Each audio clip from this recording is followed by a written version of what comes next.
6 weeks ago, CATL won the Technology Award in Europe.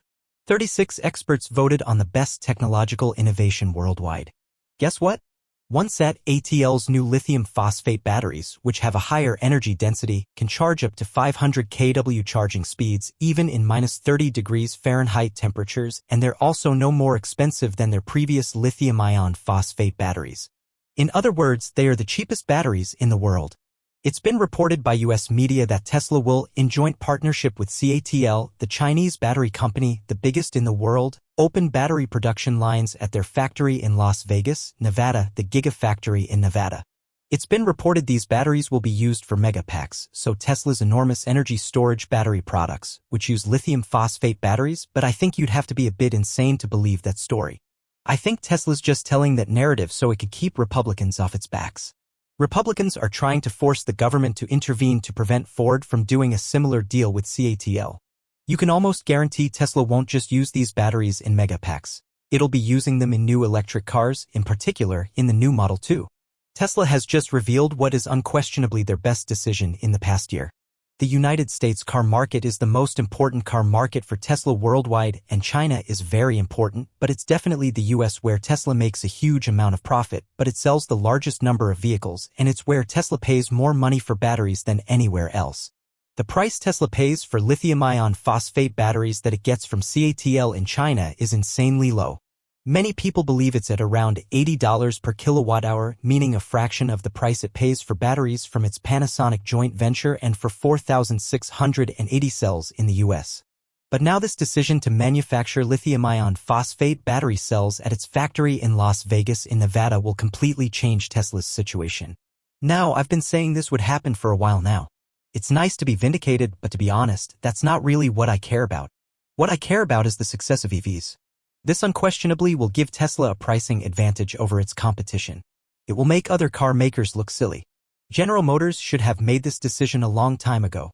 I've said this many times, you need to manufacture lithium-ion phosphate battery cells at scale, and in particular, you need to make them in the US to qualify for battery incentives. This is a brilliant move. Hello, my friends, welcome to the channel. I'm Sam Evans, you're watching the Electric Viking. You probably heard this news by now, but it needs some context here. Tesla makes a profit on the EVs that it sells but doesn't make a profit on the EVs that it sells with Panasonic batteries. No one knows, no one can say for sure. Tesla has never confirmed if they do, but we do know without a doubt Tesla makes a significant, very good profit on the EVs that it manufactures in China using CATL's lithium-ion phosphate batteries. We also know Tesla has never had any problems with those lithium phosphate batteries. They last a long time. They last, on average, twice as long as the Panasonic-made batteries in Tesla's vehicles in the US. On average, twice as long. Now, does that mean Tesla's Panasonic-made batteries don't last very long? Well, no, it doesn't. They last for a very long time. But we know from Chinese data that lithium phosphate battery cells are getting around cars that have done more than 1 million kilometers on the original battery packs. That's common. That's why taxi drivers drive them. If you look at taxis in China, a very large number of them use EVs that have lithium phosphate batteries in them. So that's where you can look for some understanding of the benefits, the real true benefits of LFP battery cells. But the other big benefit is price to manufacture. The other big benefit here is you can charge these batteries to 100%. There's a lot of benefits to LFP batteries. And customers start to say, has that EV got LFP batteries? No, it doesn't. I don't want it. That's actually a comment that I've seen now hundreds and hundreds of times. People are saying, does it have LFP? No, it doesn't. I'm not going to buy that. Because, it's really one of those situations where you don't want to be thinking, should I charge above 80%? Is that a concern? With an NMC chemistry battery from most EV manufacturers that they have in their vehicles, that is a concern that people have. But with LFP, you're not thinking that. You're not thinking, should I not charge? I'm going on a road trip. Should I only charge to 80% or should I charge 100%? Or, I just do it a few times. It should be okay. Now, I know a lot of Tesla owners actually don't care about this and they just charge their NMC batteries to 100% anyway, and they seem to be fine for the most part. But this is one thing to consider. It's also worth considering what price will Tesla pay CATL. What do I mean by that? Well, what's going to happen is CATL are setting up a battery factory. Not a factory, Tesla already has the factory in Las Vegas, Nevada. CATL will set up battery production lines at Las Vegas, Nevada that will directly compete with Panasonic. Talk about putting the pressure on. This is such a genius move. I mean, it's so smart, right? It's like setting up McDonald's next to KFC. And what happens? They have to compete. They have to compete for sales. This is exactly what's going to happen here. CATL are going to come in, they're going to set up new battery production lines lightning fast. Tesla doesn't have to do any of this, by the way. CATL are doing all this. CATL are coming in setting up the battery production lines. Tesla staff will apparently run those production lines once they've been trained by CATL staff. Tesla doesn't have to do anything. And within months, Tesla will be getting lithium phosphate batteries in the US, which will qualify for battery incentives. It will mean the Model 3 in the US will qualify for the full $7,500 tax credit.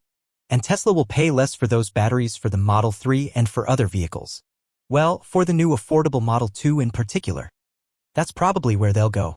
Tesla will use those batteries in their factory in Texas once they begin manufacturing the Model 2 there, which is where we made first. Very, very interesting here what Tesla has done with this, making this decision to probably put some pressure here on Panasonic to produce more batteries because if they don't, CATL will just do what they're already doing to Panasonic. I mean, look at battery sales last year worldwide. CATL grew its market share from 32% worldwide to 34.5%. That's massive. You own a third of the entire global battery market and you grow your market share. And guess who lost market share? Panasonic lost market share. And Panasonic is seeing this threat. Panasonic is very small in terms of global market share in comparison to CATL. They have around, I believe, 8% market share, which fell from 9% the previous year. Clearly, Panasonic knows the screws are going to be turned and they need to get a move on. What do I mean by move on? Well, Tesla is saying to Panasonic, do we want 4,680 cells from you guys? We want high-energy density 4,680 cells, the Cybertruck, 4 other vehicles, potentially maybe the new Tesla Roadster as well. We want them fast. And Panasonic has been kind of not going to the speed I believe Tesla wants them to. So this is a really smart strategic decision. You need to have competition. Without competition, you become complacent. What does this mean for Tesla? By the end of this year, probably by the end of this year, I would say possibly even sooner than that, Tesla will have multiple battery suppliers in the United States, multiple sources. They'll have 2,170 cells, 4,680 cells, lithium-ion phosphate cells, all being manufactured in the United States, all qualifying for battery incentives. This is a really smart decision. What are your thoughts, though? Do you agree with me? Do you disagree? Thanks for watching. Bye-bye.